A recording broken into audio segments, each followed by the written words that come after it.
আমরা অনেকেই পঞ্চমুখী হনুমানজির মূর্তি দেখেছি, কিন্তু জানেন কি হনুমানজিকে কেন পঞ্চমুখী রূপ ধারণ করতে হয়েছিল? আমরা সবাই রাবণের ভাই কুম্ভকর্ণ বিভীষণের কথা জানি, কিন্তু রাবণের আরেকজন ভাই ছিলেন, তার নাম অহিরাবণ।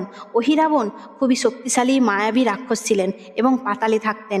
সীতামাতাকে উদ্ধারের সময় যখন শ্রীরামচন্দ্র লঙ্কা যান ও রাবণের পুত্র মেঘনাদ সহ সকল রাক্ষস বীর যোদ্ধাদের একের পর এক ধরাশায়ী করেছিলেন, তখন রাবণের ভাই অহিরাবণ রামচন্দ্র ও লক্ষ্মণকে অজ্ঞান করে পাতাল লোকে নিয়ে যান।